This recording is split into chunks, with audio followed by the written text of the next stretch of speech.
process, or we call it a roadmap. And so we taught the women along the roadmap, the 9 stages to hotel investing. Stage 1 is really sourcing the deal, which is a big deal, right? If you can't find a good deal, you don't, or an opportunity, you don't have a deal. So they went out and found their own opportunities. When we first started this project, I have to say that I was thinking that, you know, these are young women. I mean, that's going to be challenging. Why don't we find 4 deals, and then we'll give them the 4 deals, and whoever pitches the deal the best would win. But I have millennials in we call ourselves a Shad squad, who said, "Oh my goodness, are you?" No, they have to go find their own deal. That's part of the learning. That's the challenge. That's so important. Don't give them deals. That would be spoon feeding them. And I was surprised to hear that, but I was happy to hear that. So we sent them out into the world looking for deals with no money. That's a huge challenge. So you have to say every single one of the women who participated came back with deals. So that in itself is impressive because we have trouble finding deals. So the fact that they went out and all found deals with, you know, no money and no experience. So they went out, sourced a deal. And at the same time, we were taking them through modules of education, and we did all of that on Zoom, you know, prior to COVID. That started last December. And so they went through the education process. We bring on luminaries who were providing them knowledge and education along the 9 stages. And then once we completed the education, we also provide them with a financial model so that they weren't spending time analyzing or creating a model, but more so spending time analyzing. And we had sponsors like Calibri Labs that provided data and hot stats. Thank you to them, who provided them with the data, because, you know, the data is expensive. And so we really appreciate them supporting this endeavor. And so they received data and information. Our squad provided some coaching to them to help them through the process. And then they analyzed the deal, they prepared their pitch. And on March 23rd, we started out with 17 teams, and 14 actually made it to compete in March. And as you guys will recall, everything shut down around March 15th. So the good thing was that all of them turned in their pitches around the 14th of March. So we knew that they were ready, but I did have a concern about moving forward, given what was going on in the industry, if it was insensitive, given that all these women who were just graduating, now their graduations were canceled and they had to go back home.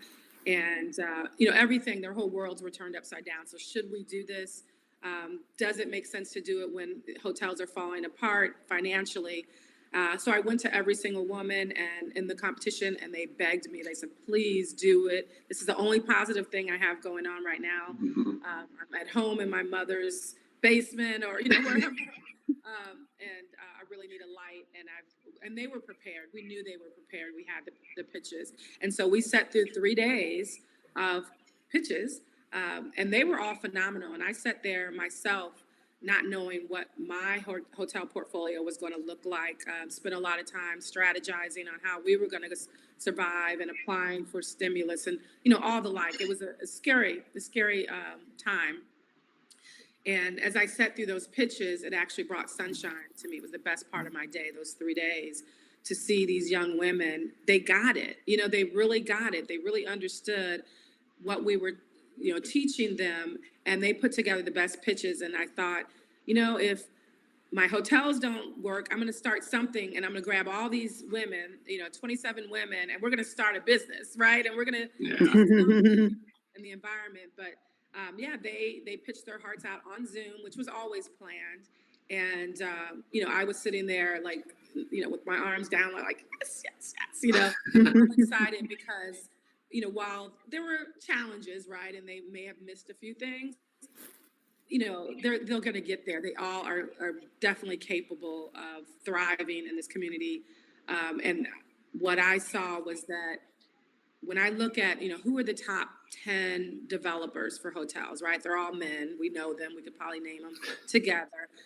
I visually can see that those, you know, a few of those women in that 27 first cohort we'll be at the top of that list. 5 years from now, 10 years from now, we'll see at least, two or three of those women maybe together as a company at the top of that list. So they pitched, we advanced 5 teams to the finals. And those 5 teams came and pitched in person live at the Hilton Innovation Gallery on Saturday before a panel of judges. These were different judges than the judges who watched during the prelims. We had 5 judges from representing brands and other hotel industry experts, leaders, and then they pitched, and the winning team received $50,000 in deal equity. So one of the things I think is interesting is, like you said, these were real deals. These are, like this wasn't a make-believe, story that they were going through. So because of the timing, weren't there a couple of different situations where the deal was no longer available and they had to kind of shift because of the timing and how things, rolled out with the pandemic and whatnot? Yeah, no, that's a really good question. So when the pandemic hit, of course, we had a call with the finalists and said, hey, you could use the same deal, but I don't think that that's going to really resonate, right? Because the judges are real world judges in real environments, and they're not going to be able to separate the fact that you pitched this deal prior to COVID, and we're all living deep into COVID and the impact. And so, yes, they had to go back and redo their deals. 3 of them kept the same deal, but totally revamped their financials, as you can imagine. And then 2 teams had to scrap their deal altogether because one was in Baltimore, and they felt that Baltimore would not recover quickly, given it was already a vulnerable place that was on the rise, and that's why they chose it.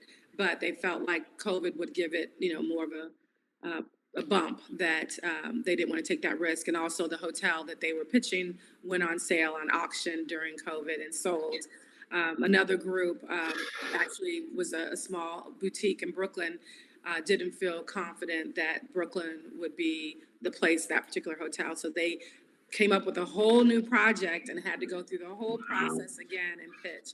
So my hats were off to them. I applauded them for their diligence and seeing, the differences pre-COVID versus being in COVID, and choosing a deal that they felt would be thriving post-COVID or coming out of COVID. So I don't know if we'll ever get post-COVID, but coming out of COVID.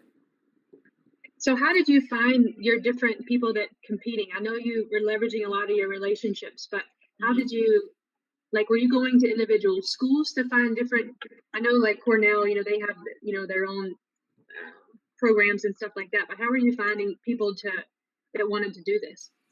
So we, of course, use the wonderful social media, which we know is very strong, but we did go to the schools. We initially sent communications to the schools and asked them to share with their students. I will tell you, I was surprised by some of the schools who just were like, we're too busy. And they weren't willing to share it or didn't find it as a priority. And, I was surprised by it, but at the same time, I said, we're new. They don't know me. I didn't go to Cornell. I'm not a hotelier by education. I didn't have those school networks.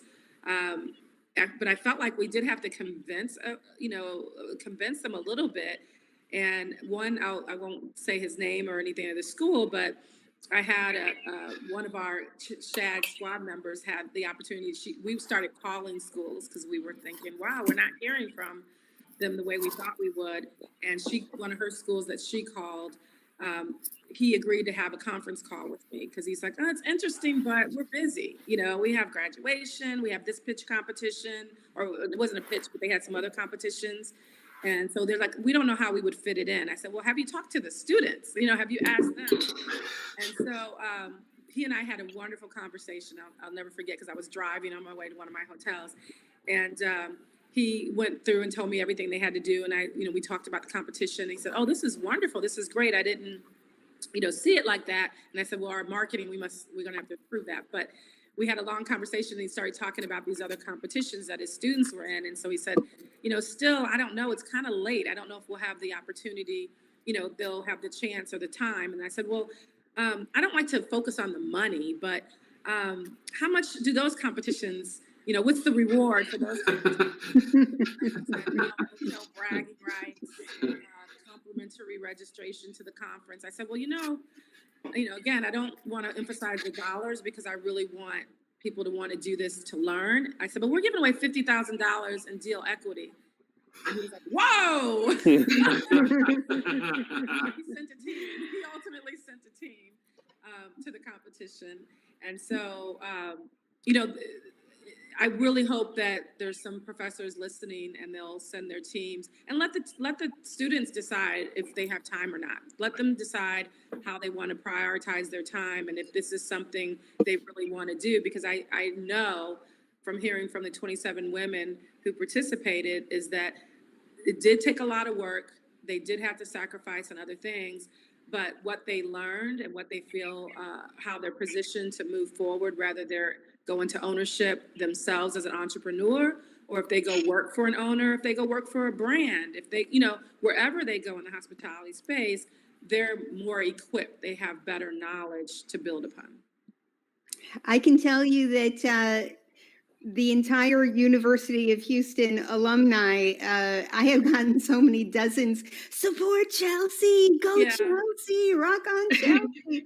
It was so fun to see that. And I didn't actually get a chance to watch it. So I hope you'll consider letting the link stay up a little bit longer than the week that I think someone had mentioned. The 31st. I'd love to go back and see it. Yeah, so we will. We may have a little blip because we had the company who did it. They have a big event, so they're taking us down tomorrow. But we're going to transfer over, so it may go down for a couple days and come back up. Yeah. Okay, sounds good. Yeah, Chelsea's she's a champion. She's a leader. They were one of my. We split up the teams, and they were one of my teams to coach and. They went bold. Did you hear about what they did in their second? I can't wait to see it. I heard it was great, but I haven't seen it yet. Yeah, we gave them the Moxie Award in the first round, and we gave them triple Moxie for the final round because they pitched $130 million mixed use project. I was like, and they redid it. They came up with it within a few weeks of the finals. So yeah, they had a lot of moxie. They really stepped out there. I think they were disappointed that they didn't win. Of course, I'm sure all the finalists were, but that each team, because they put so much into it. But I call them the Jennifer Hudson of, remember Jennifer Hudson? Yes, exactly. From American Idol. She didn't win, but she's the biggest star, right? The experience of going through that must have been such an education for them. So I think that they are winners no matter what. They're winners, and we'll see them again, right? We will see them, the top leaders in the industry. But they pitched $130 million mixed use project, and I'm like, okay, that's above my firm.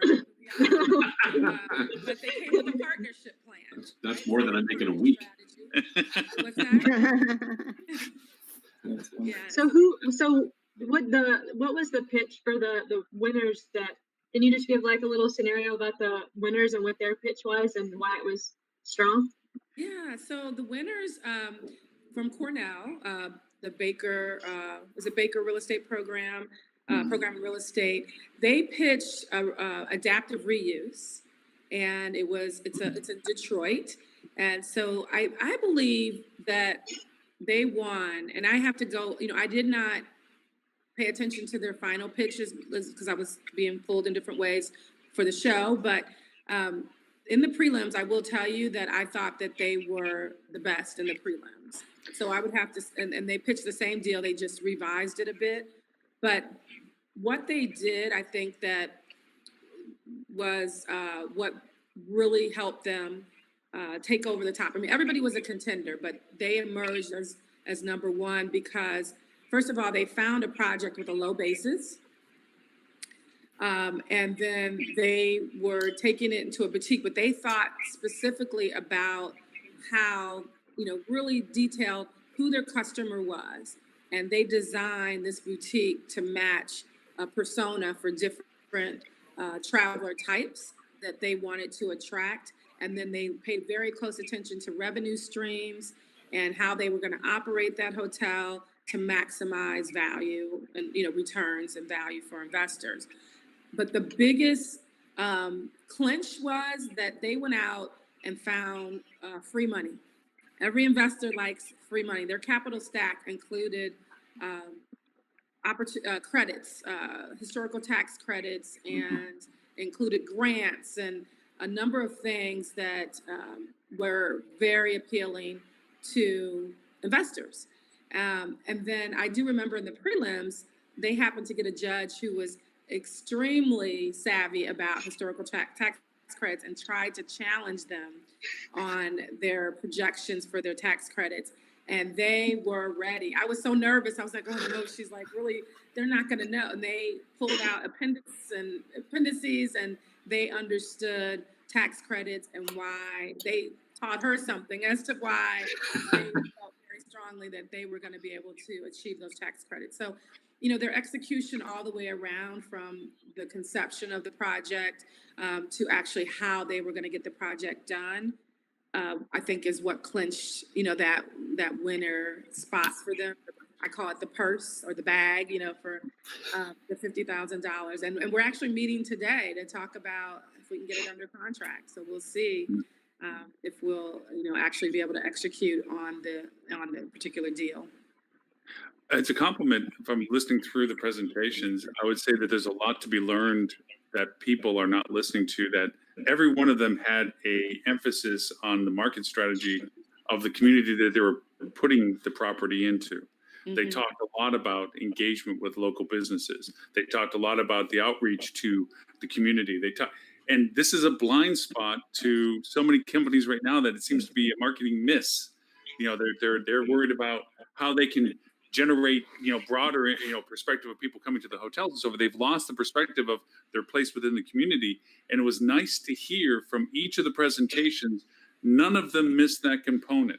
Every one of them referred to what they would do in the community or how they would reach the community or what they were looking for from the community or how they're going to contribute to the community. And I wouldn't say out of the mouth of babes because none of them are by any means, but the fact that they're not running a hotel but can blatantly see the need for that to be a part of the strategy, and yet for those who run hotels, be completely ignorant of that value. Yeah. It was nice to see that perspective is there. And to the point that I think was Susan, I think is with you, that 2021 it's going to be interesting because from an education perspective, every textbook is out the door. There's nothing relevant about previous circumstances, and then on top of that, brand and its value to the industry is also in question as they forfeit properties and what have you, because the brand doesn't support the model as strongly as it once did in certain circumstances. So next year's going to be really fascinating to see what you bring to the table for people that are going to go into this competition or this presentation as to what they see as the new ways of doing things, because they have a clear eye to what is going to take to have a hotel business start in a market that traditionally people might be blind to as to things like they've already pointed out in this session. Yeah, they definitely all were very strong in marketing. And I attribute that to a combination of things. So one is marketing is just kind of fun and they learn a lot about marketing in school. And we had the best luminary, Susan Berry, who taught a lot of the marketing, and she was fabulous with it, and she coached them all. I mean, I think all of them probably called Susan Berry with Hive Marketing a number of times to clinch their marketing, and then for us to have access to some data from HotStats and Calibri, and I think Star is going to be joining us this year. For them to have that information and be able to couple the what's going on in that community with how it translates into the hotel stays or the room nights and share and all of that. So yeah, I mean, you're right about that, and I think we're going to really be looking to bring some luminaries to the table to help them shape that and look at that, because I think where you choose to invest going forward, and my firm's going through this now, has some different fundamentals to look at. to be successful. And me coming from healthcare, regulatory has always been top of mind as to where you look when you're going to start a new service. And I don't think hospitality, you guys can tell me, has had to look that deeply into regulatory the way we do in healthcare. But I think going forward, because of COVID, regulatory restrictions and demands and all those things are going to have a big factor on hotels' profitability and execution, as well as bringing back demand, from visitors and conventions and conferences and things like that, which really drive the hospitality industry. Tracy, you bring up, it's interesting that you bring up, the regulatory environment and things like that, and how that wasn't touched upon. What else, as you look at this, as somebody who's come into the industry new, and now you've had a whole bunch of folks pitch, what did you learn? What did you see that, wow, there's all kinds of opportunity here for the industry to learn from, or for the industry to get better, Yeah, well, one thing I learned, non-industry, is really for me personally as a woman and a woman of color, I have to always emphasize that, is that I need to reach higher. I think I need to reach a little bit higher. Coming in, I definitely was conservative with it, but I think that reaching beyond your own comfort level is important. I learned that from these women. They're green in many ways, but they're also growing up in a different environment. And so when you think about what can we learn for the industry, I think that we need to stop holding on to the past so much, meaning the way that we get customers and appeal to customers today is very different than it was even 5 to 10 years ago, right? How people make their decisions about where they're going to stay and how much they're going to spend can be highly influenced. And so as Lauren talked about with the whole marketing piece, these women definitely spend a lot of time thinking about that. And I think about the fact that their whole environment and how they're growing up is, it's very much social. It's very much on the influencer and what's possible. I think hoteliers, myself included, have to look and say, our revenue management and marketing strategies of the past and how we looked at things.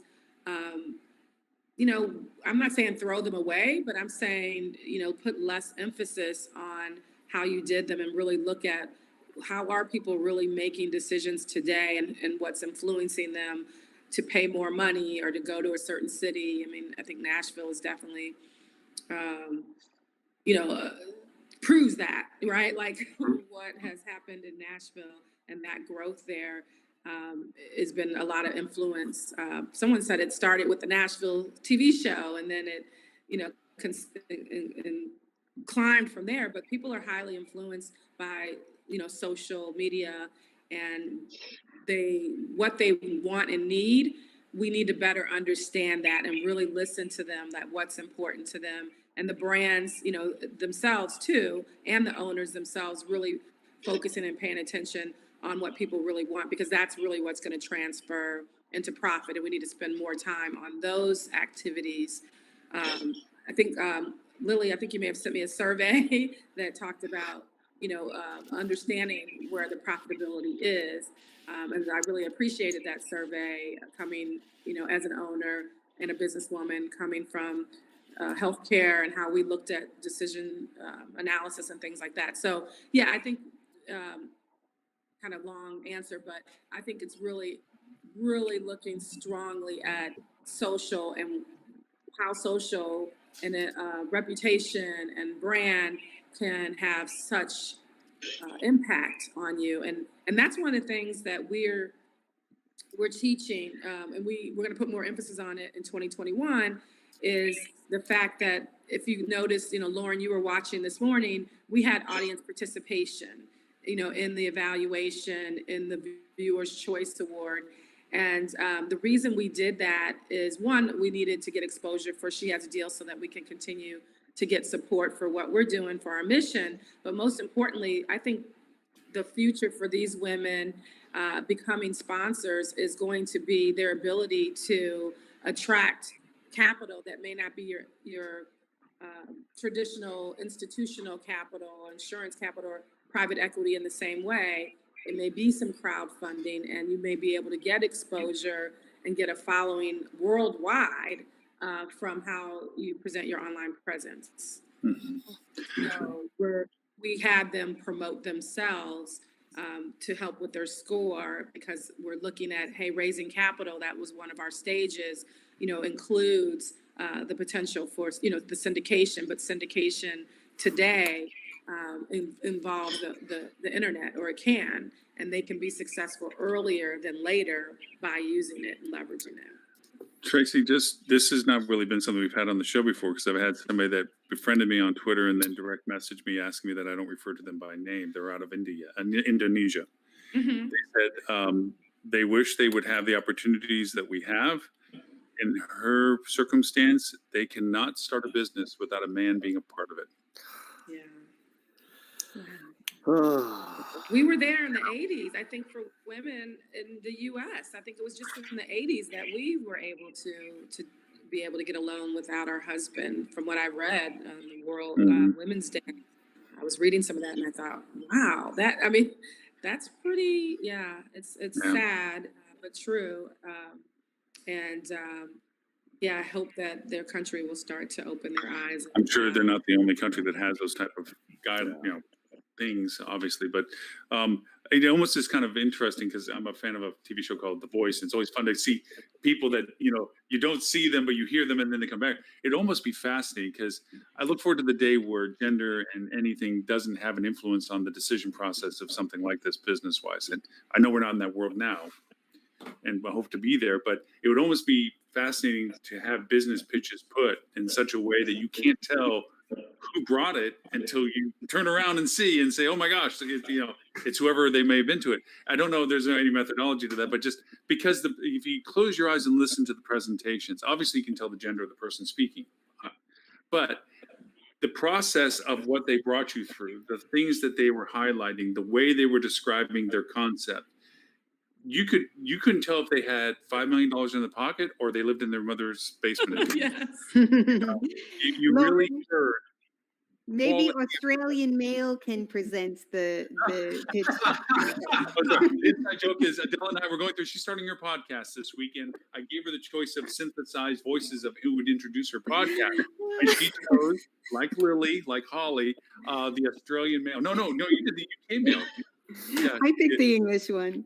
The English was so the male UK voice. But anyway, but it's strange how those things still influence our decision process, our perspective of how we accept the data that's being given to us is the gender and. Well, let's be honest. The only reason I got on the show is because my accent. It is true. It is true. Stuart's here just because he sounds really good. He makes us sound a lot smarter than we are. Yeah, I bring nothing else to the table. But yeah.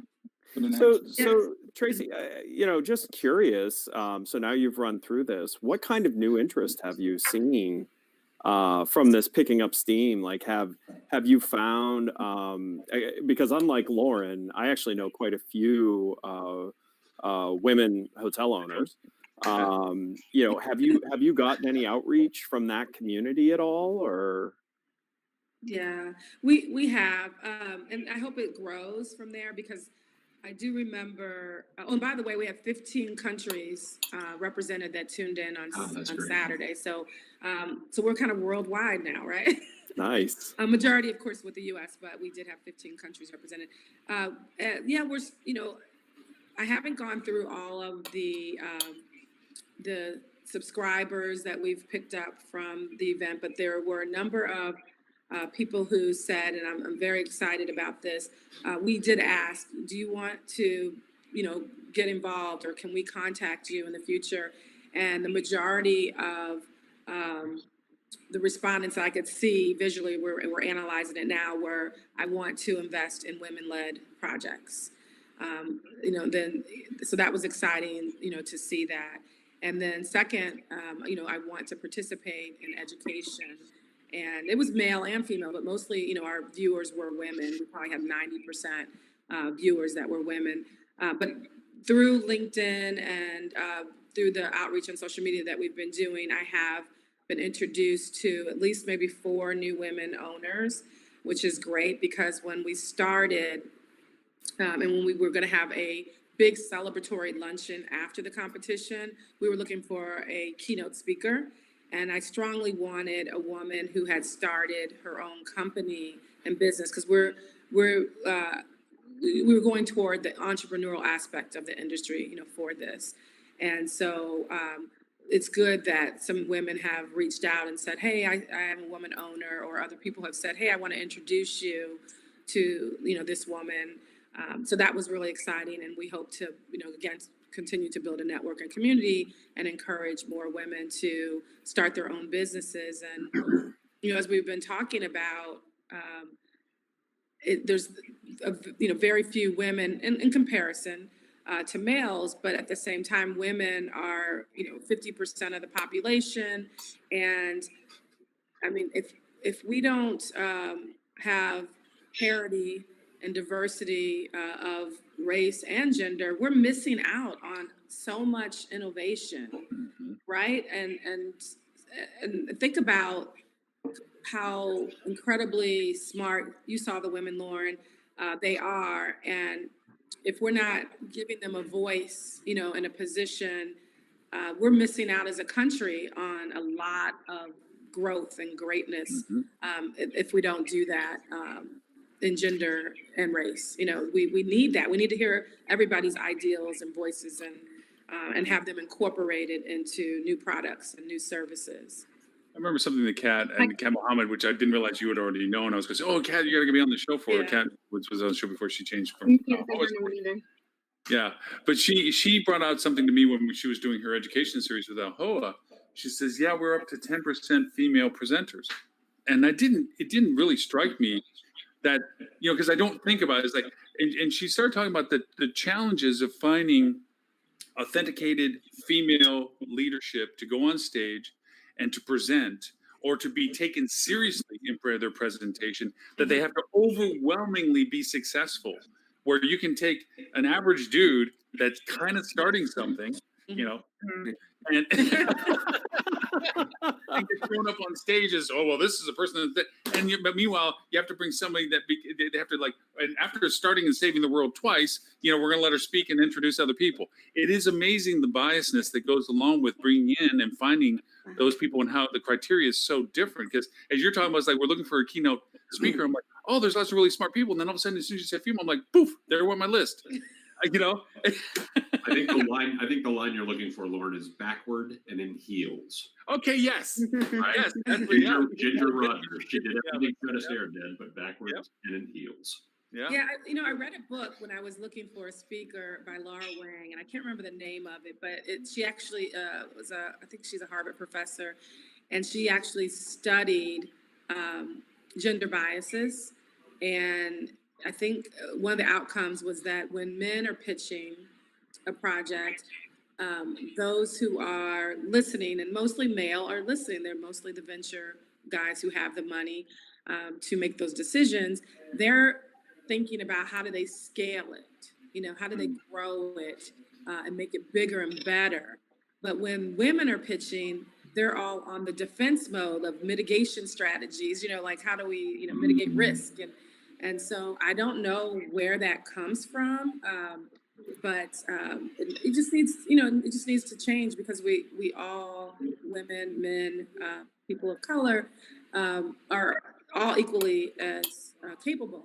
It's just and opportunity. And some of the challenge that needs to be addressed in this is you need to throw out the preconceived molds. Like, so even when you remove gender, race, or anything like that from like judging criteria, you also have to understand that the psychological mold of what will be successful, if you're going off of old data, old companies, old things like that, the problem with that is it's a certain type of male character was the dominant example, right? So when you talk about what kind of personality works best to run an organization. You can't use even the basics of, well, it's a specific type of approach and it's a specific type of tone, because you're using it measured off of a primarily white male measurement, right? And so you actually have to kind of deconstruct and think about the fact that the old versions of the core of what makes a good leader, what makes a good this, what makes a good that, it's too much sample size to one small group. And you need to really throw that away and understand that, like what you talked about, the mitigation mindset, to understand that not every leader has to be boisterous and overflowing with personality. Those are just what we've seen on TV. Those are just what we've seen as previous examples of success.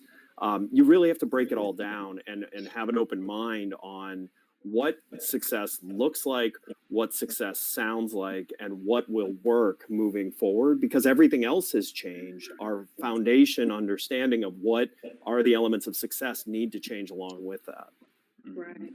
Yeah, I think they say what you can't be what you cannot see sometimes. And so if no one's seeing women or people of color in those leadership positions, then they don't expect that they would be capable of doing that. So we just have to, in our minds too, we have to reprogram and, just kind of disrupt the default of what we see as being successful or how we're defining success, because everybody's, not in all different races and gender are capable. It's just that only a small segment have had the access. Well, and that's a challenge that needs to be addressed too, is telling children what they can, what is possible for them. And unfortunately, that hasn't been universally told to children, that you can achieve, you can stretch. There's benefit in trying to reach above what you think for yourself. That unfortunately is not told to every child. That's what I was going to say too. I think what Tracy said earlier about she's learned that you have to reach above what you think your cap is. And if you look at our industry and break it down by gender overall, I would say, having gone to a lot of conferences, it's pretty much 50-50, if not slightly more female, a lot of those conferences. But a lot of females reach a certain level and then don't strive for the next level. They don't strive for top level management or strive for ownership because of the reasons you're saying. They don't see it. They don't feel like they have permission to do it. And I think organizations like yours, Tracy, are breaking down those barriers and giving people permission to say, you can do this, and opening their eyes to new opportunity, which is great. And sorry, go ahead, Tracy. Well, I was just going to take one of that word where you say they don't strive for it. I think it's, I just wanted to maybe modify that a bit, that it's, they strive and then they get knocked down, and then they're not seen. I mean, because I've been in corporate organizations and you get shifted because of what you're seeing or what you're experiencing in the environment. So I think that, yes, we do have a part to play as women and discounting ourselves. I always remember reading that book, that Lean In with Cheryl. Sorry, Silverman. Silverman, no. Sandberg. Cheryl Sandberg. Sandberg. And Thank you. I didn't want to read that book, but I was asked to moderate a panel and just, talk about the book. So I read it, and then I was like, wow, I didn't want to read this, but this was actually really good. I needed this book when I was younger, because I thought about the fact that we do as women sometimes, count ourselves out by saying, oh, I want to have a family and I want to do this and that. And then what the model that you're seeing at your organization is this male who never leaves the office, or leaves the office really late, or, stays around. And that if you want to be a mother, that's not possible. So yeah, but I just wanted to correct the strive, because as women, we do strive. We just get discouraged and redirected because of yeah, but I think I will push back on that a little, because I do think everyone gets knocked back, right? I just think there's there's a societal norm that doesn't expect that women tell themselves, that men tell women, that we've all conjured up this narrative because of the realities we've lived in, like we talked about the olden days of Mad Men and things. So I think we all need to strive more, but I think women especially, they get knocked down and then they label it as something. Nah, that's not true, Stuart. That is just. I'm going to have to disagree with you on this as well. Okay. Fair enough. I want to be I'll give you- cognizant of time, even though this is awesome conversation. Tracy, do you need to go at the hour mark or? 1 o'clock. I have a 1 o'clock interview.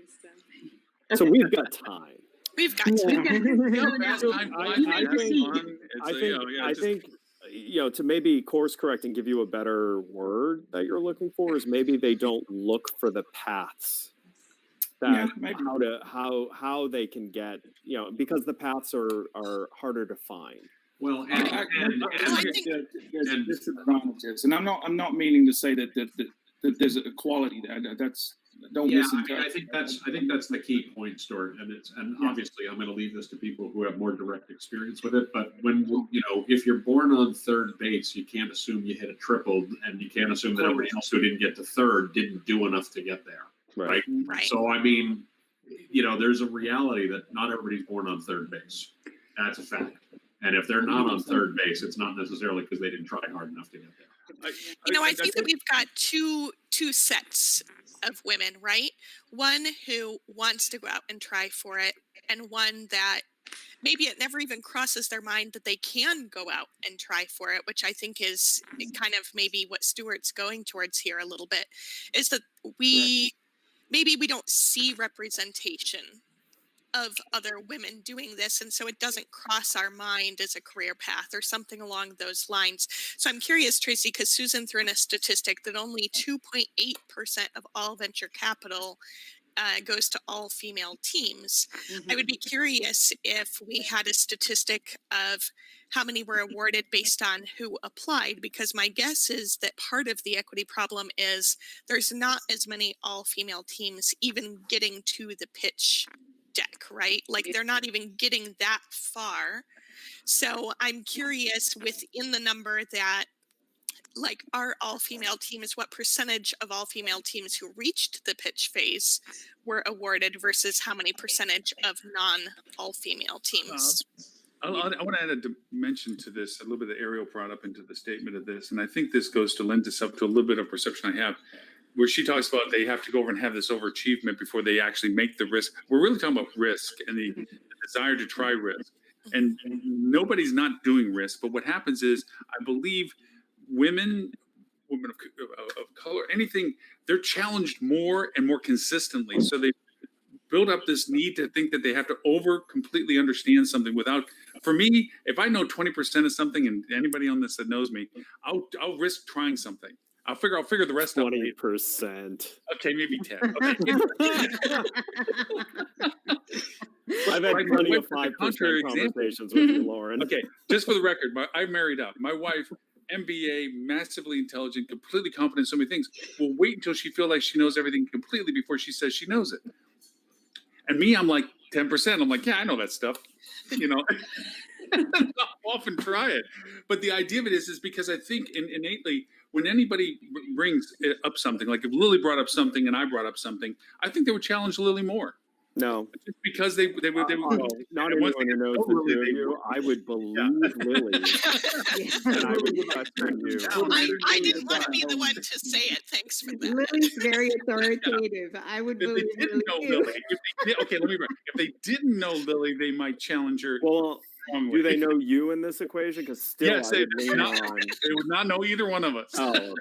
Yeah, My idea is, no, I think I that agree they with you. I challenge agree with you, Lauren.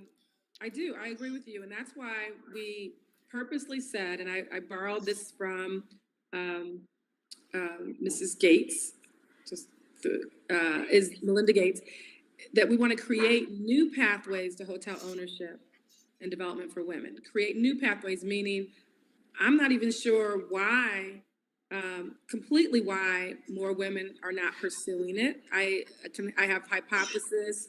I talk to women. I'm getting some perspective, but maybe the way that it's been done in the past is not the way we'll do it in the future, for the fact that women, you're right. I failed on my first acquisition.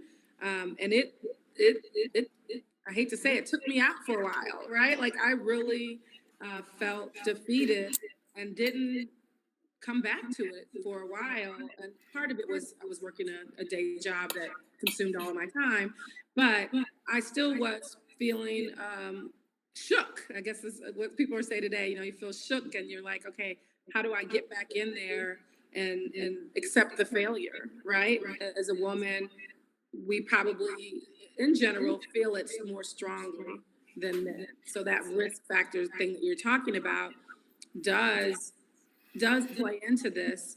As an example, I spoke to a woman who works for a company or has worked for companies who are in acquisitions of all types of commercial real estate and has been doing it for like 10 years. When I told her about she has a deal, she was basically saying, oh my goodness, to think about me going out and doing this on my own, that was very intimidating to her. But she's been doing it, right? Like she's been doing all the steps just under somebody else's money or company. So she's more than capable of doing it. But the thought of her doing it on her own with her money, just articulated what I really didn't articulate very well when I was trying to say about striving and permission. That's exactly what I'm talking about, right? I feel like there's a female, and I'm generalizing, but there's a tendency to get knocked down that once and label it as something and not necessarily give up, but not try as, straight away, like Lauren would jump straight back in 2-footed, right? What I think that comes down to is how we need to educate our children. Correct. Because I will tell you, a large part of why I'm successful is my family and my teachers ingrained in me as a young child that anything that I try for, if I work hard and I really focus on it, I can achieve it. I don't think that's told to enough children. I think children need to know in their fiber that there is a path for everyone. It's not the same path for everyone, but I think if we start teaching all children that there is a path, then eventually society will kind of expunge the people that are obstacles. And eventually we can get to where we're not just constantly in this game of one group of people achieve some success finally, but then there's still another group behind them that's being treated poorly, and I think the only way is to have every kid be given the confidence that it's not only can you do it, it's worth doing, because you're going to improve humanity. And I know that sounds like really big, but I think the biggest problem is not everyone, and unfortunately not enough of diversity is given that as their core and shown that as a real thing. And I think the only way we can fix getting out of this unfairness that exists even in free countries, there's so many people that aren't really the same level of free. Like the only way we fix that is to make it to where the kids are have this in their fiber, so when they come up, they're going to push for it. They will see, the first kids won't see it. And some of them will push back and say, this is BS. We need to make it this. You told me it was this. And then the next generation and the next generation, and maybe we can finally get to a point where human beings are on an equal footing, not specific segments of human beings. At the same time, though, isn't that the theme of just about every Disney movie ever made? That's not. That's the problem. Like, if you actually look at it, Frozen was the first real Disney movie where the inner peace didn't come from loving a man, right? It was Elsa finding out that her strength was with her sister. Everyone's seen Frozen. They're all about, hey, you can be whoever you want, you can do whatever you want, shoot for the moon, reach for the. That was their primary text, but their subtext was the opposite of that up until recently. And so I think this is the problem. Like, this is, if we really want to fundamentally fix this, we as a society need at some point to understand that there needs to be a generation that is is treated the right way, so as they come up, they will find the places where it's not happening, and they will fight it and they will clean it up. Because the problem is it's not our government who's going to do it, because our government is made up primarily of the generation that none of this was true. Right. Okay, I honestly have to say that probably out of the entire audience that we have, we're the least qualified to speak about this. I was fortunate that my mother taught me this as a child. But I don't disagree with you, but what I honestly say is that's great, and it's great to go over and inspire our children, but until there is community acceptance of really truly saying it means you too, we really can't say this is reality. As much as we want to say, go and follow your dreams and do all this, but we really didn't mean you in comparison to what we meant to them. And I don't mean whatever segmentations we mentally create in our society to do that. And we're not qualified to say that. What we need to do is get out of the way. That's what we need to do. We need to allow those people the opportunity without judging, prejudging, or qualifying or putting barriers in their way to push people down to say, we don't think that you're qualified to speak about that because of whatever bias we have, whether it's gender, whether it's anything, whether it's education, whether it's upbringing, whether it's any aspect at all. Us standing in the way is the problem. These programs, Tracy, I mean, to the idea of being able to bring this to market and to say, let's take this off the shelf and let's just qualify this under the experience of giving it and slow down the obstacles. Let's not push down these ideas just from the source where they come from, but let's listen to the idea and then qualify it if it's a good idea. A bad idea is still a bad idea, no matter who it comes from. If it's a good idea, let it fly. Let it see if it can hold its merit based on all the criteria we hold for ourselves, regardless of the biases we create. This open door idea is what's going to be our success. Whether we inspire children, which I completely agree with you, Ed, we need to make that message. But unfortunately, our society, as soon as they walk out the door, is not faced with that same perspective.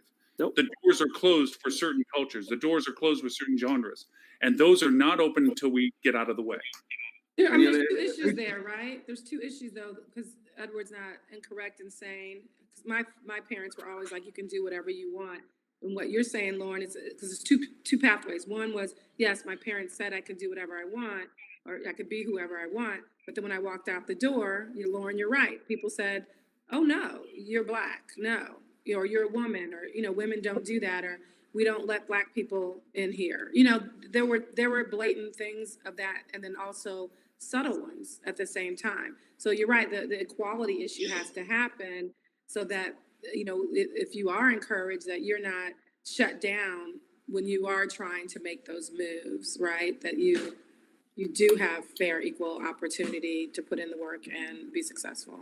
But look at what you're doing when you hit the reality. You're fighting it. And that's what I was saying, is if we as a society have every kid told this, you will end up with the fighters who will find where it needs to be fought, who will give the hand up to the ones that are hitting the friction. Not enough kids are fortunate enough to be told what you were told as a child. And look at what you're doing. You're helping fight where it's not really there, because we're getting to a point where the blatant is going to become less and less, and it's the subtle that is going to still hold it back for decades. And so you need more people fighting, because that's how we'll stomp out the subtle. And I think So that I we're have a question, talking really. Tracy. Sorry, go ahead. Go ahead, Lily.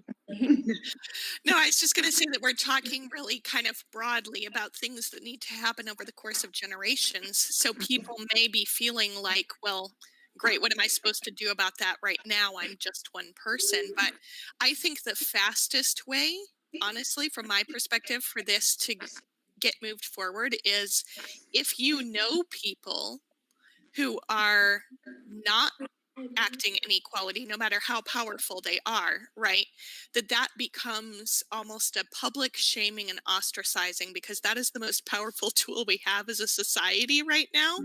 Is people want to fit in, people want to be viewed as popular. So then, if we have a whole subset of people who are creating equality issues, not only standing by, but actually actively creating them, you know, being able to say like, ooh, I don't want to be perceived as somebody who doesn't support equality because it's going to hurt me in the long term, that creates a big, powerful statement, I think, as a community. And Tracy, you're on mute. Oh, yeah. I was going to bring up too. Tracy brought up a really good point early on in talking about, and this, I had to think about this for a minute.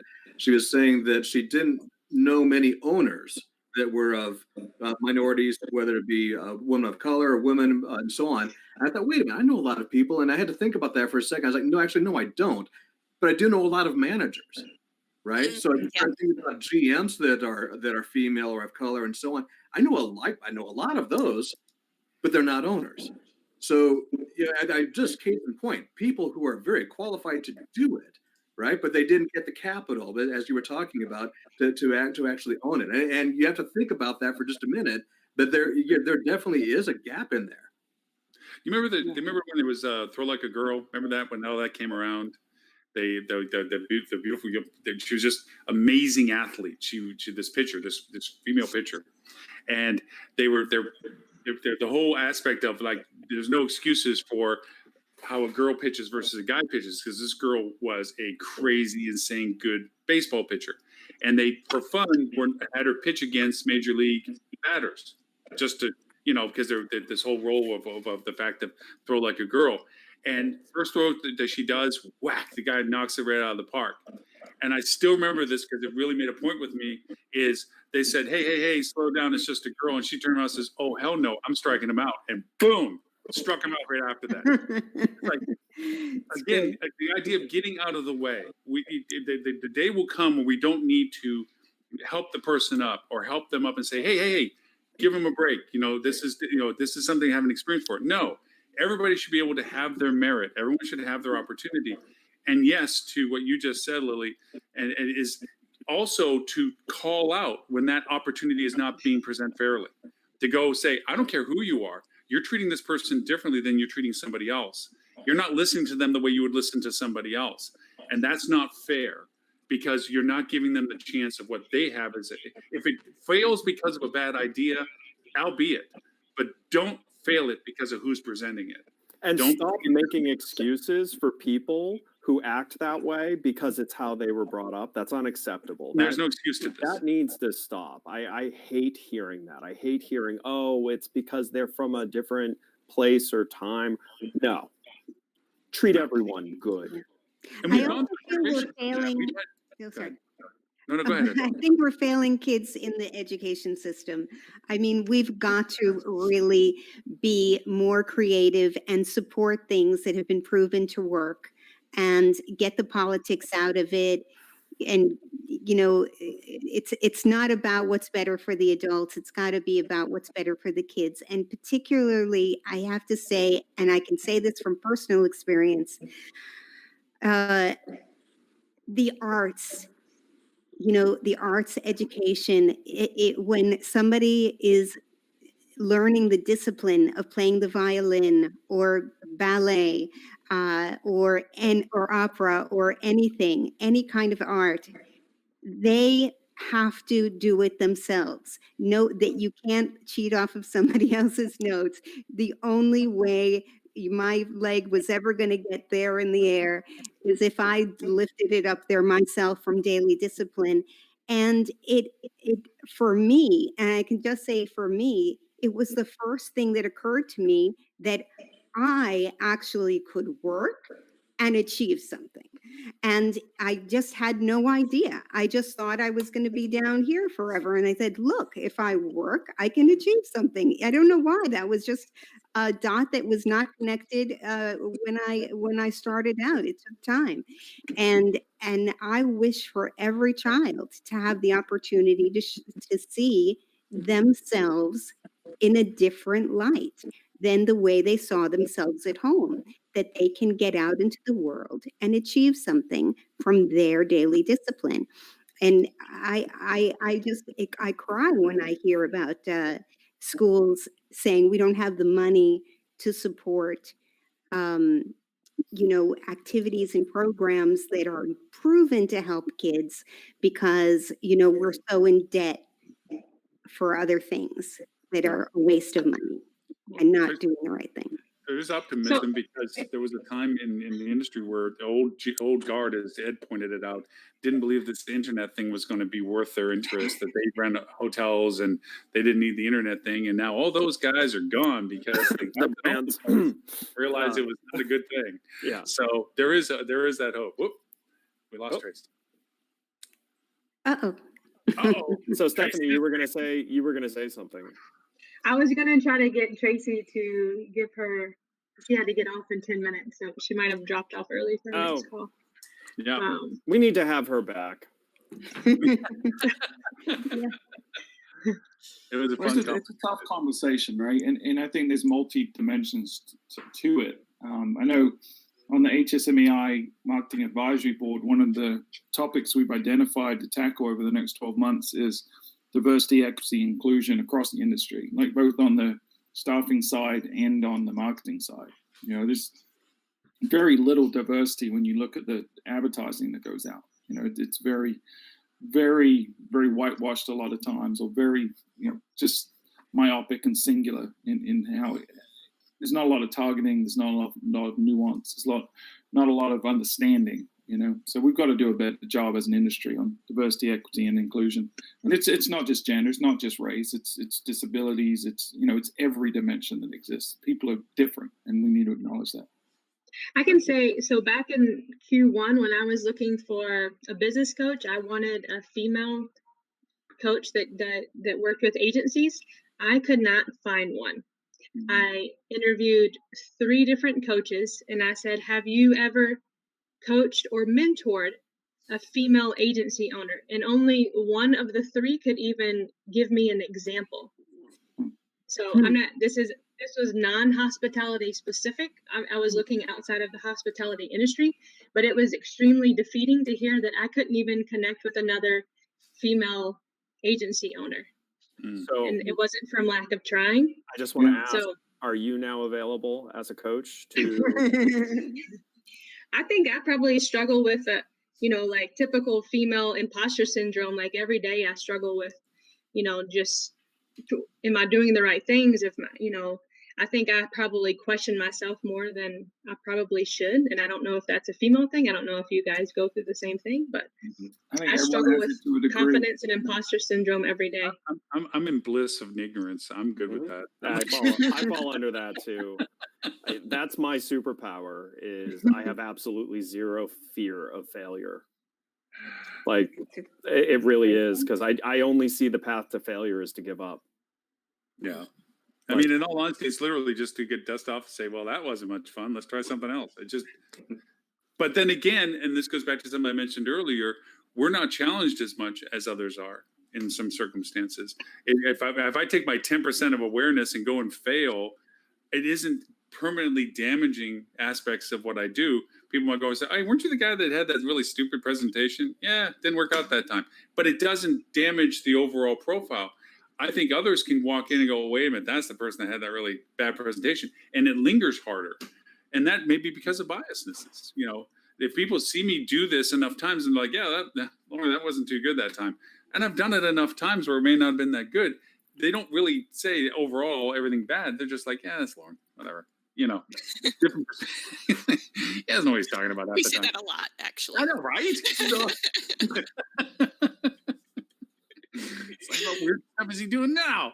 I have to run. I just had a client need me for something. I hope everyone has a great Halloween and weekend. Good that you are needed. Hey, by the way, happy Blue Moon, full moon, Halloweeny thing. You too. Thanks, guys. Thanks, Tracy. We want to have you back. Oh, there she is. Hey, Trace. Nope, Ed had to just jump up. But Trace, sorry we missed you on that. We just solved the world's problems right while you were gone. Oh, now she's frozen. Oh, no. Are you there, Trace? There you are. I think you're moving. You're there. Tracy? Oh, she's on mute. Off mute. There he is. Yep. Tracy there. Before we run out of time with you, Tracy, where can people find more about where to reach you? And obviously we gave the website, we gave the presentation. And I do want to also mention, if you have any need for moving the video over someplace and harboring it, or need to, so you can keep it, depending upon who's not providing the service to keep it up, let me know, and I'll be happy to help in any capacity like that. I don't know if she can hear me. Stephanie, you'll let her know, right? Yeah. Okay. So Tracy, I want to make sure everyone has your contact information if they either want to participate in a future pitch competition, or they're interested in the educational component of She Has a Deal, or even become a Lumineer or / mentor for She Has a Deal. The website is shehasadeal.com. We have dropped that in the chat. Tracy, do you want to share your contact information, or you want me to drop that in the chat? I think you better drop it in the chat. Yeah, better drop it. I think Tracy's, we lost bandwidth or something, but yes. Oh, okay. There it is. Yeah. She can hear us. Well, I'm going to drop her email address in the chat as well. Excellent.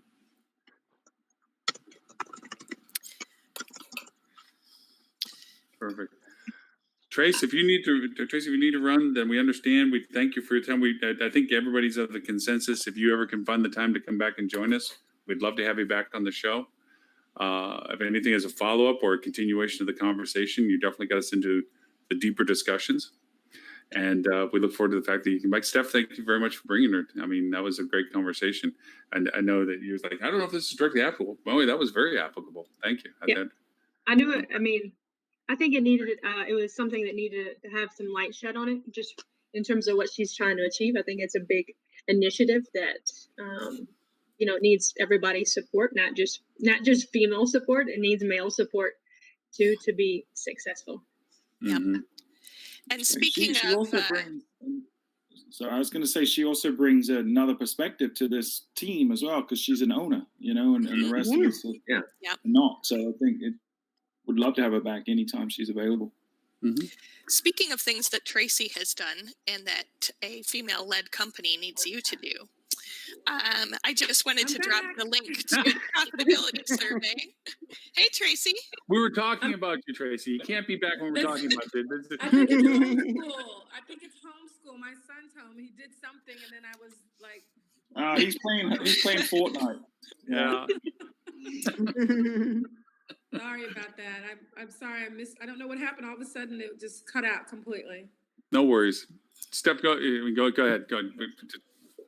Tracy, I dropped all your website and your email address in the chat, but is there anything else if people want to contact you, any other information you just want to share about future events or the way to contact you, or what you need as an organization moving forward? Sure. So there's essentially a few ways that people can get involved. Number one is if you know somebody who wants to participate or would be good to participate, or if you want to participate, we are taking applications through November 25th. Secondly, we are looking for sponsors. We cannot put together this whole event without corporate or organizational sponsorship. So we're looking for sponsors, and that information is on the web as well. Thirdly, we are launching our first fund, and we are going to be investing in women-led hotel projects. So if you're interested in investing, you can go to our website and get on the list for when the fund launches. You'll be the first to find out about it. Fourthly, we are looking for deals. So off-market deals, if you have deals that you want to present to our group, we're in the hunting season. And then lastly, for some of our bigger projects, we will be looking to co-develop with existing hoteliers who are on the development side. So those are 5 ways that people can get involved with She Has a Deal and help further our mission to create new pathways to hotel ownership for women. I mentioned to Steph when you blinked out, but if you need any support in keeping the presentation up and available, or the videography or anything like that, please let me know. Okay, sure. Thank you. Yeah, you mentioned stepping away or something like that. But with that in mind, we also, Stuart was very kind and generous. He said amazingly nice things about you the entire time you were gone. Oh, good. Yeah, this is great. I was commenting on, you bring a perspective to this group that we don't have, being in ownership. You know, a lot of us are either suppliers or consultants or work in the for the hospitality groups, you know. So anytime you want to come back on the show, we'd love to have you. Great. Well, thanks Wearing for your having different hats. Wearing your other hat. Yeah. Yeah, no, this was fun. Thank you guys for the opportunity to participate, and thank you, Stephanie, for inviting me and helping us to spread the word about She Has a Deal, because it's definitely needed in the industry, and we are really looking forward to being, just transforming the industry with more female inputs all the way around. So one of the things I want to say before I leave, and I tell Susan and I talk a lot since she's been on the squad, is that many women work in the industry, right? So I saw in the thread here, the chat, that many of the programs have majority women in the programs that are going through the education, but yet we have this disparity in ownership. And what I was telling her is that there's so much knowledge that so many women have along the spectrum of what it takes to be successful in the hotel business, from the sales and marketing pieces and revenue management that really drive success, that the only piece is really missing is ownership. So women, when they step into ownership, probably have more intelligence around what to do to bring the value that investors want. So women are well positioned to be successful. So I just want to encourage all of them who have been thinking about it or hadn't thought about it, that you probably already have a lot of what it takes. So come join us and help us figure out the rest. Great.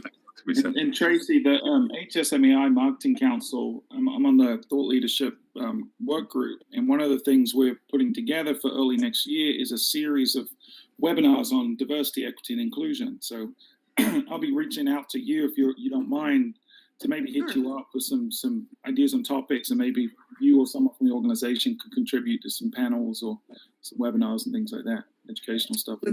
Would love to. Yes, absolutely. Great. I know we only asked for a half hour of your time, but it's been an hour and a half. So thank you very much for having taken the time with us, this whole time with us, and going through all of this and listening us off on our different things and so forth. But you certainly inspired the conversation, and thank you for that. Thank you. It was a lot of fun. Have a good weekend, everyone. Thanks, Tracy. Thanks, See you guys later. Lily, you put up your survey. How are you doing with that? I did.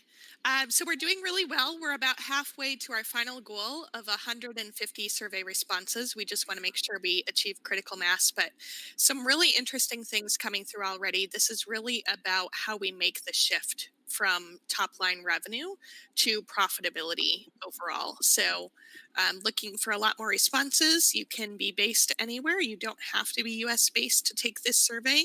And we're looking for perspectives from owners and asset managers, general managers, operations managers, sales, marketing, and revenue managers. So if you fall into basically any executive position within the hospitality industry, and even vendors who cater to those areas within hospitality, we'd very much like to have you take this survey and give us your thoughts on some of the challenges and some of the opportunities with profitability. Very cool. Speaking of surveys, Mr. Stewart, are you guys going to do a recap of all of the surveys you did? Is that going to be coming up, or are you going to kick it back into gear and do another one after you've let it go?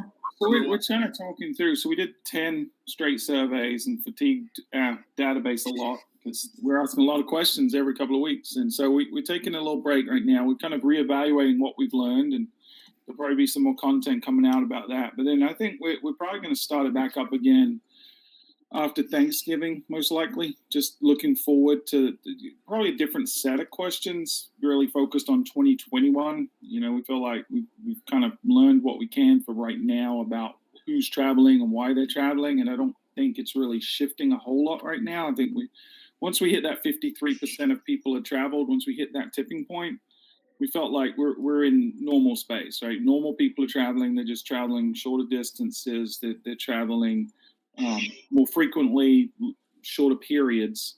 But there is a willingness to drive further. We have noticed that, you know, whereas typically 3 hours, 4 hours was the max. Now people are willing to take an 8-hour drive, a 9-hour drive. So that stuff's not changing. So we only want to produce data that's helping the industry. We felt like earlier on COVID, there were so many unknowns. We wanted to bring some certainty to a lot of uncertainty. So right now we're taking a little break, but we'll be back before the end of the year with some more survey data and really focusing on 2021 planning. Yeah. It is kind of interesting as we roll into the holidays. And again, I think some of the things that Robert was generous enough in sharing with this list that we did not touch at all yet in the capacity was the fact that there are making some very finite decisions as to next year's conferences, that it's not a question mark anymore of, is it possibly, maybe kinda? It's like, no, we're not.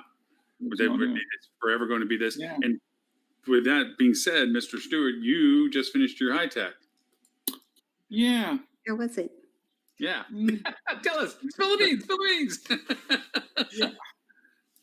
I want to be fair, right? Because I support HFTP as an organization who puts it on. I think it's been a blessed event for us. We've had a lot of success. A lot of our great relationships, including this one, came out of high tech. Indirectly, because I met Ed at high tech who introduced me to Lauren. So, I have a special place in my heart for high tech as an event. I will say, I'll just give out some broad advice to anyone thinking of doing some kind of virtual trade show. They're not the same as in-person trade shows. Don't try to force an in-person trade show into a digital space. It does not work. I would say there were some kind of behind the scenes reasons that we committed to it, one of which we wanted to support HFTP. But I would say on the surface, having talked to a lot of vendors that participated, it was like a ghost town in terms of people coming through. Just kind of the serendipity that happens at a trade show didn't occur. The only people that were successful were folks that did a really good pregame. If you promoted the heck out of it to your own database, to the prospect list in your Salesforce database of people that you've bumped into at different times, and maybe you just wanted an excuse to reach out to them. If you did that, it was valuable. If you didn't do that, it wasn't. But I will say, I'll give a shout out to Happy. The guys at Happy did a happy hour, which is pretty funny because their name's Happy. And they used the Remo platform, and it was fun. It was probably the highlight of the show for me, just getting to chat with a lot of people. Again, mostly vendors. But the one thing I learned is that salespeople don't know how to market themselves in a virtual world, because no one had any creativity related to how they reached people. So everyone would sit in the lobby, and as soon as the hotelier popped in, you just see like the sharks just swarm around it and like just spam post stuff. So it was interesting. We learned a lot. I wouldn't recommend virtual trade shows to a lot of people unless you're going to really put in the pregame effort. What do you think would work? I don't know that you need to do it over multiple days if it's virtual, right? I think having a platform like they use this virtual platform that literally you go in and you see a screen that looks like a lobby, and there's signage up the top that says exhibitors, education, networking, and you click on, say, exhibitors, and you go to a hallway.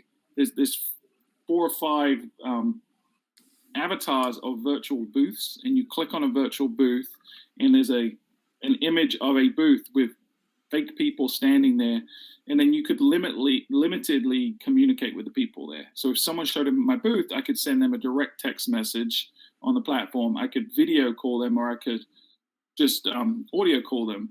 But I could only do one person at a time, and I couldn't bring other people in, and I couldn't see multiple conversations at a time. So the technology was really, really limiting.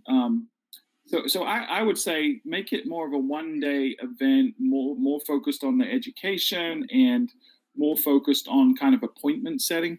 Kind of. I don't know if any of you have ever been to a BITAC with the speed dating kind of thing that they do. To do something more like that, I think would be more effective because you know what you're going to get. The other thing that they did that bothered me a little bit was the sponsorship package we had a 1-hour educational session, one of the innovation theater sessions, which usually in person are great, right? You get 50 to 100 people show up to those, get engagement and great questions. But they put all of the educational sessions out at the beginning of the show. So they had a schedule, but at any point I could go and watch any of them because they were pre-recorded. So at the time that ours was scheduled for, it had already been viewed a bunch, but there was no live interactive Q&A because everyone had come through earlier and watched it. So, I think you need to not try to force what you know into a new medium. You need to really think about how to leverage the medium to maximize it. And, I think they learned a lot. Let's hope it's the only virtual high tech we ever have to deal with. But, they did the best they could considering the situation. Did they share any numbers of attendance? Those people that signed up, paid, being there, other than we will get that data post show. I haven't seen it yet, but they will send that. I don't know if we are allowed to disclose that, but I would say 95% of the people that were in the platform were vendors. There were some hoteliers come through, a lot of college kids and professors, but certainly not the wave of hoteliers that I would have assumed may have been interested. Because a couple of people talked to us, and I didn't really think about this before, but high tech is it's an expensive prospect to hotel travel out of the office. So a lot of hoteliers have never gone to high tech to see what it's all about. So I think there was an opportunity for folks especially international folks, to kind of take a peek. But this really wasn't representative of what the brilliance of the normal high tech, right? The serendipity of bumping into someone and learning about what they offer and how it can help people, or just seeing old friends and the innovation. And you missed a lot of that this time. So I'm looking forward to Dallas in June. I'm hoping that's going to be in person. I would love that to be a thing. Yeah. Yeah. Hey, congratulations to Melissa. She's on the video that you guys popped out for HSMAI, going over the surveys. Awesome video. Melissa obviously rocks. I think it would be kind of interesting if HSMAI picked up that video and allowed Melissa to let it play, and then you could send email questions too. Because I'm sure, even as I was watching, I'm like, I probably wanted to ask about such and such, but there was no medium for it. There was no way to say, hey, this, when you put up slide 12 and you said this, I have a question. It would be kind of cool if they at least added that aspect, that they could send something to Melissa or your team that said, hey, by the way, does that mean this, or does that whatever? There was just no question medium to it. I thought it would be pretty cool to have that in there. The data was awesome. Just it'd be kind of cool to have the questions be able to throw out there too, I guess. Yeah, I agree. When I was vice president of the library hotel collection, I got like 10, 15 calls a day for somebody wanting to show me a demo, and they have the solutions. Oh, I want to know what you're doing, and then I'll tell you what I can offer you. There was no way. I was super busy, and that was I need to know what it is exactly that you're offering and how much it costs, because if I don't know that I need it and that I can afford it, there's just no reason to have the conversation. And also the appointment setting was very difficult for me because I was running around all the time and dealing with 6 or 7 hotels, and I just could not pay attention to a calendar like that. So I think that for me, if as a hotelier, what I would have loved is just to say, Friday afternoons, the first Friday of the month, pitch day, and just line up for me 20-minute pitches, one after the other. And I'll just say to anybody that calls, look, I set off one afternoon a month to be on this organized pitch thing. You go to them, you put it in and request me to come to your time slot. And then I'll hear it, because I just felt like I got a lot out of anything that was just organized in one right after the other. And I wouldn't want to miss anything, but I just I can't be a slave to that calendar with everybody making individual appointments, and I don't even know what it is. I think that's the advantage of when you work with a trade show like a high tech or HSMEI or whatever it may be, is that when you get the people physically there, now you've taken them out of their office. So they're not running around and doing all those Right. things. Now they're there focused on, hey, here's what I'm doing. Yeah, you've got an email, a phone call once in a while you have to step aside for, but you're mostly there in the moment. Yeah. But if somebody said, that this one day a month is your slot neat for idea. innovation, or one day every quarter, to hear all the new whizzy things that have come out, and a lot of whizzy things have come out lately, and it's a pity that they have to struggle for every appointment. It should be easier for them to get their message out, and it should be easier for us as hoteliers to be able to hear what that message is without disrupting our life all day. And the emails, oh my goodness, the series of emails that comes, it makes me crazy. They've said for many times, and I guess, Stuart, you see it on the board that you're on now.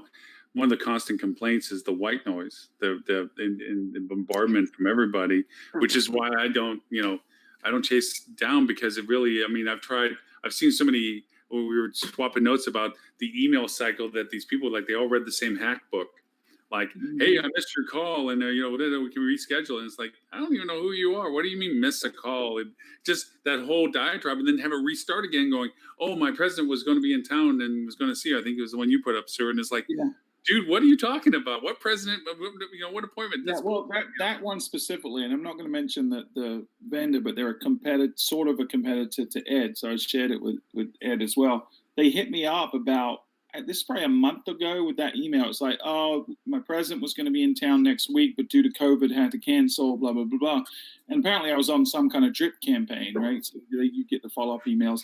Then 3 weeks later, so about a week ago, I get the exact same email saying the exact same thing, that, oh, next week my president was meant to be in town, blah, blah, blah, blah, blah. So it just comes across so disingenuous. And they think they're being so clever and personalized because they read this book. But I've never responded to an unsolicited sales pitch like that. And like you, Adele, I get hit up all the time with stuff. Crazy. Steph, I have a question. Just since I haven't had a chance to grab you for so long. Brand wise, is things clearing up? Are they getting better? Are they getting a little more responsive? Are they getting some tools out there? Are they getting something going? They're still working on their staffing. I'm trying to figure out what happened, because they did a massive amount of layoffs, and now they're posting a massive amount of positions. So, like, it's kind of a slap in the face for some of the people who got laid off. I guess they're trying to upgrade, but yeah. In terms of like doing anything innovative or systems oriented, no, I got to get their people back first. So you missed the debate the last couple of shows, Steph. I know. Talking about who's got the advantage in the recovery between independents and brands. Where do you stand on that? I'm biased, obviously, that I think the brands do, but I also think that for the few things that they've done right with the communication and the consistency and the safety and cleaning protocols across each brand, is probably going to be the core thing that, because as we continue to, even at the HSMAI thing, Stuart, yesterday that we did, it was still like, there's still people out there that are just clueless. Like, they think that they're going to go to a hotel and everything's going to be exactly the same as it was. And there's still the people that haven't traveled, and we've been living it. So it's different, right? So we obviously know, we've been thinking, okay, 6 months, everyone should know, but no, people don't know. Yeah. So I hope that, if nothing else, the brands have reinforced that component of it, but I'm sure, unfortunately, I had my father-in-law passed away, so I've been out of pocket for a while, and I'm bummed I missed that one. Oh, I'm very sorry to hear that. Sorry about that. Right? That's never good, those things. Oof. Lily, stranger. Yes, glad to be back. Also nice to see you as well. I know you've been busy as heck.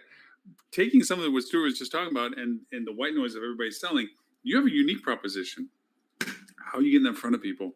Because not everybody wakes up going, damn, I wish I can get me some more revenue management skills. It's just not one of those daily self-affirmations. I'm good enough, I'm nice enough, and gosh darn it, I do revenue management well.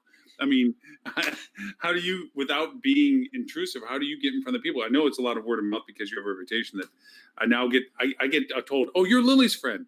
Yeah. I've made it. I've officially made it. No, it's great. And that's something that we've really been focusing on, is trying to figure out, what is it that makes our service unique, that, makes it a no-brainer for people to want to invest in it. And one of the things that we're really focused on right now is more of the long-term contracts with those hotels that maybe don't have, a robust management company full of resources to help them, because task force isn't something anybody needs right now. You can hire a revenue manager overnight right now, because there's so many great people out there on furlough. So we've kind of shifted our focus, and we're looking at things like, we're going to offer an actual ROI guarantee on our service, and really helping people focus too on how it eliminates costs for them, like the cost of turnover. If you're doing a long-term engagement with us, is completely eliminated, and our people are so well versed in what they do that we can guarantee a revenue increase. And when is the last time you hired a revenue manager that said, I guarantee you're going to make back, all of your money on my salary plus benefits plus blah blah blah. So That's huge, Lily. Yeah. That's huge. Yep. I know you're waiting to hear all about this, Stephanie, too. But yeah, and so it's not as cheap as the brands, right? So we figure a lot of brands probably aren't going to go for it, because unfortunately people still look at revenue management as an expense line. And sales, marketing, and revenue management are not expense lines, they're revenue generation lines. And so we're trying to bring that forward more and say, okay, here's the amount of money we think you're going to make at a minimum. And by the way, here's what it's going to cost you to do that with our team.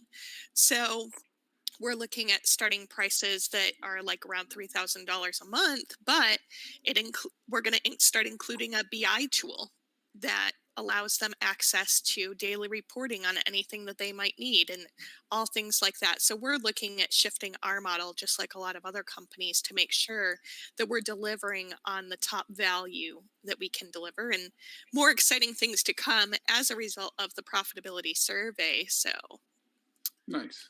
Looking forward to that. And we will release that, by the way, as research if we hit our 150 participants. Excellent.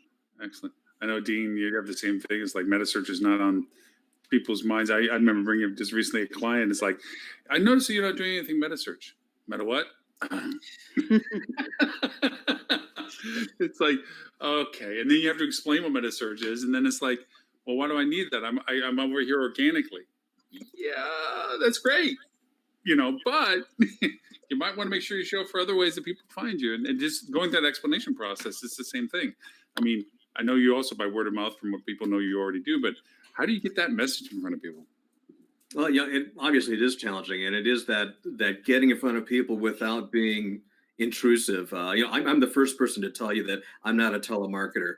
I've been in a lot of positions that have been kind of, you get siloed into being a salesperson, and they want you to be dialing for dollars and those things. Yeah, I can't do that. It's just not me, largely because of the fact I hate it when people call me.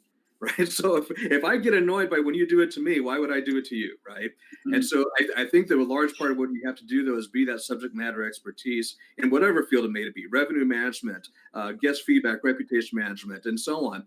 And by providing that subject matter expertise and putting that out there, there's the old saying of, how do you find the needle in the haystack? Well, the answer is you bring a really big magnet. Right. And so you can attract some of that to come to you, the inbound marketing part of it. Part of what we're doing is focusing on who are the people that the other players out there are not talking to. And so when we talk about metasearch, there's a number of really big companies that are really, really well established in the industry. And so we took a look at what part of the market isn't being serviced by them, and where can we find those opportunities. And a lot of that lies in your small hotels, a 10-room bed and breakfast, for example, in a Lincoln, Nebraska, and so on. And there's complications to that, right? Anywhere from connectivity to how you manage the campaigns and the budgets and so on, but finding a way to package that all and to solve that. So one of the things that we've done, and by the way, this has not even been announced yet, so people listening to the show, you're getting this ahead of everybody else. We are actually set up now to where we can offer a program for small hotels to be live on Google Meta Search for free through the end of the year. No setup Free is cost, good. no monthly cost, no marketing spend out of your pocket or anything through the end of the year. January 1, you decide if you want to keep going. It's pretty Great scary. When you were telling me this when I first saw this, I want to make sure I was hoping you bring it up because And you need to pick up a mic and drop it right there. I know it's like all you hotels that said, "Oh, that meta search thing is too much. There's setup, there's technology. I don't understand." It's like, yeah, Dean can walk in the door and go, "I can do that." Yeah, and there's a lot I've seen in the news lately. There's a number of big agencies out there that have put out press releases just this past week saying, "Yeah, we're doing Meta now," and they are, and kudos to them. They're great agencies, not discounting that at all.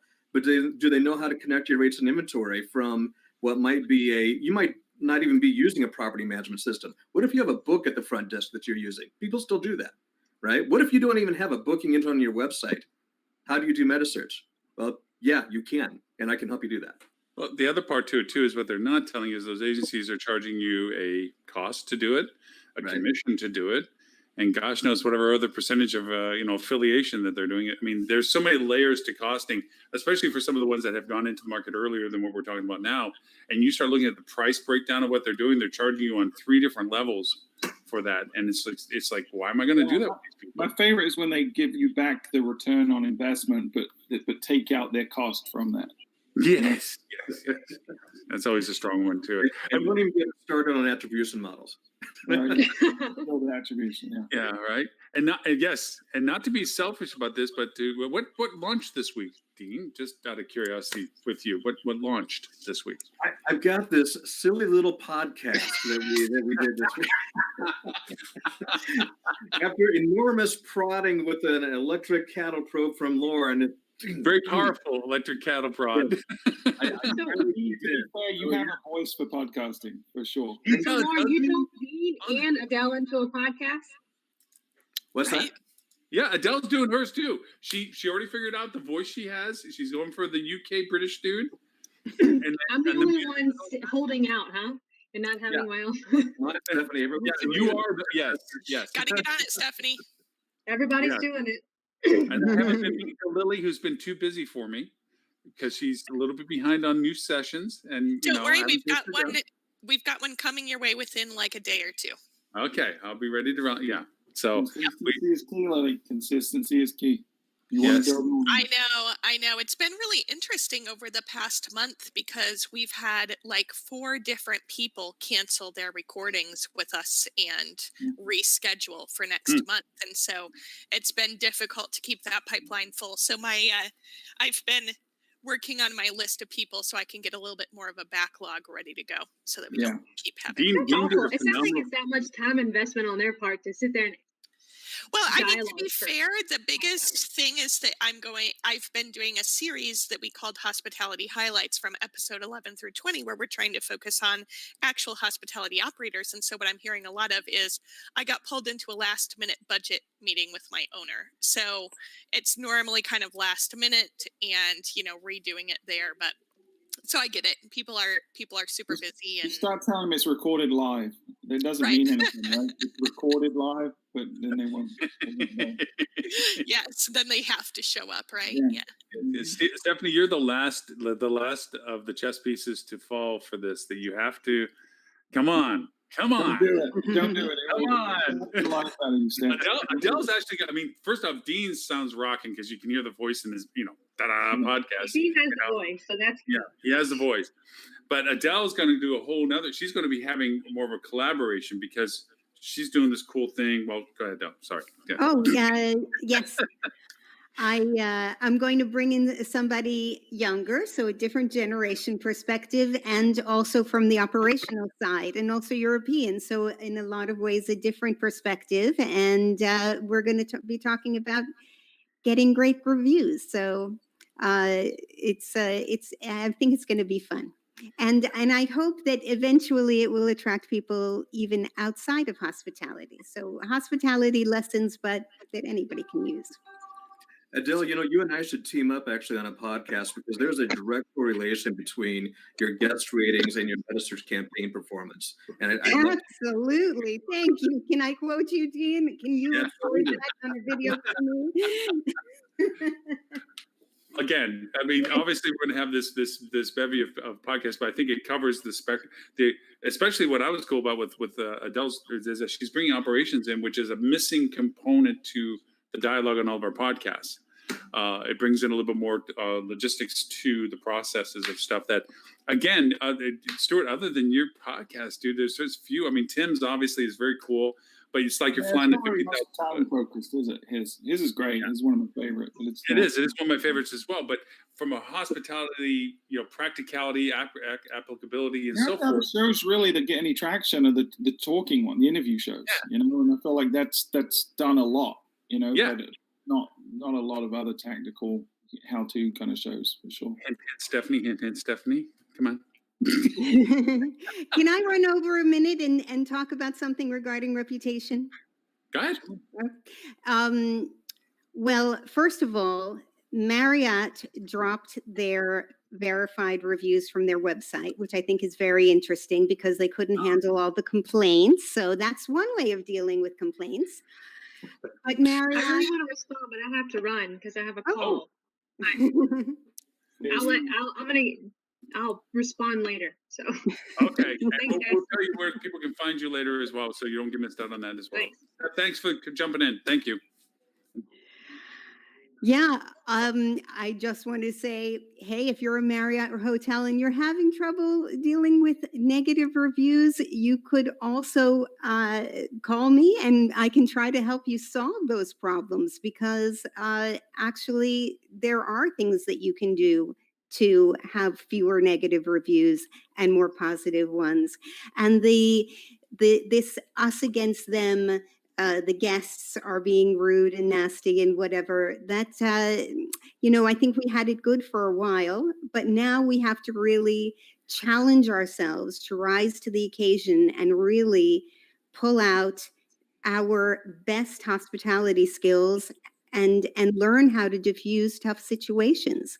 And I know that you can do it. So, but I wanted to say that Marriott, in my humble opinion, they may know what's best for them, but I think that Starwood and Marriott hotels have long been very low rated on TripAdvisor. They're not rising up and leading the competition with great reviews in places that would actually help them get people over to their site. Instead of having the reviews on their site where, okay, you're in fishing in your own bowl there. But if you want to get people coming from the outside to your website, it's great to be on top of TripAdvisor. So, focus on that instead. They are doing Marriott and Starwood and other flag hotels a disservice by directing people to their website rather than any of the external review sites available. And I do favor TripAdvisor because they have, hundreds of millions of people every month. And it has huge content. And that is a great place to go if you're actually looking to decide where you're going to travel to. And they are the only ones that are doing an extraordinarily good job on reputation or integrity. Actually, you know what? I'm going to put into the link to their content integrity report. Yeah. Everybody knows that less testing means less results. Marriott's just going in the way of the world. It's like, look, if we don't let people comment, then everything must be fine. It's a lesson learned in our society so far. Yeah. I mean, Marriott and all of their brands would have such a better magnet if they just focused on getting great reviews and directed it to TripAdvisor or any other website instead of having them come to their. So I think it's going to be a win for them, but the action should be taken to counter the negative reviews and to not have them anymore. And that can be done. That can be done. And I've seen it done. I've seen hotels go from, number 56 to number 1. So it's definitely possible. With that in mind, let us say, if people want to know more about this, Adele, where can they go to find you? You can find me on aspirereputationmarketing.com, and you can link in with me on LinkedIn. I think I'm /Hotel Adele, but Adele Gutman Milne on LinkedIn. And but go to my website and you can actually sign up. Thank you, Lily, for the idea.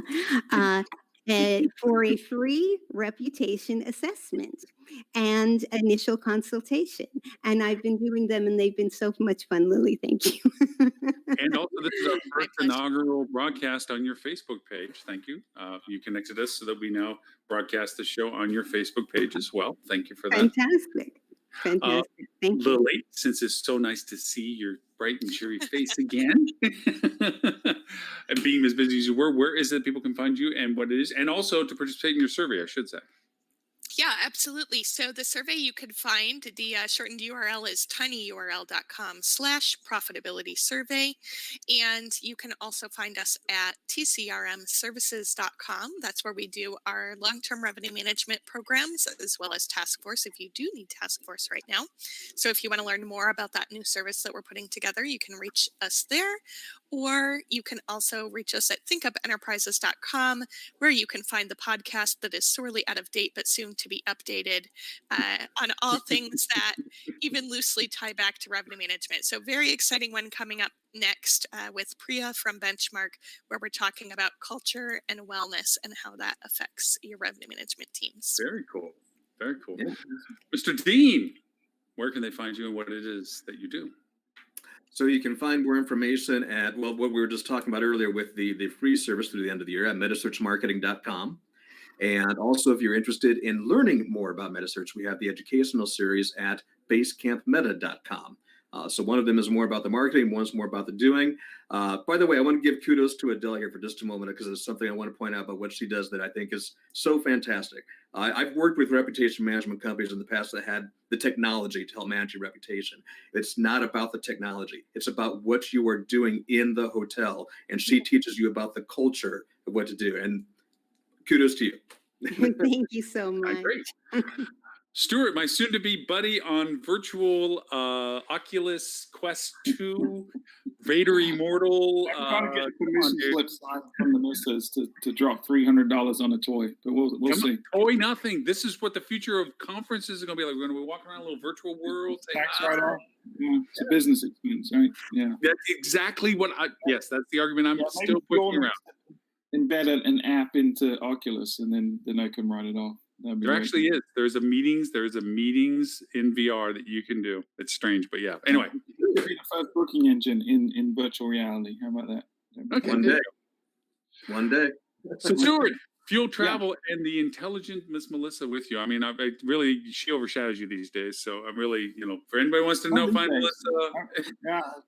Known her for like 15 years. She's overshadowed me the entire time. That's fine. She deserves all the limelight.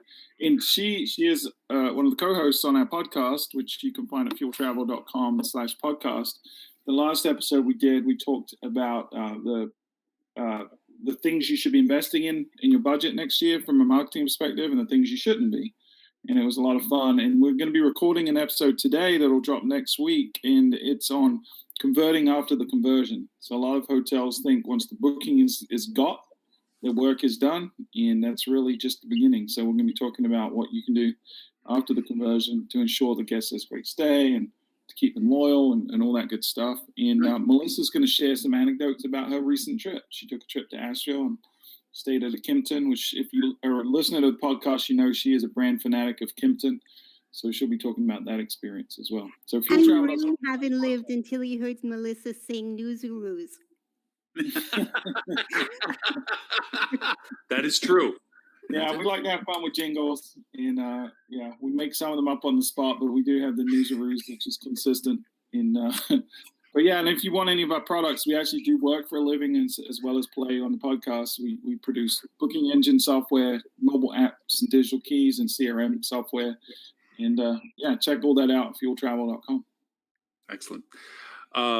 For this and all previous shows, you can go to hospitalitydigitalmarketing.com/live. Look for show 273 to replay this.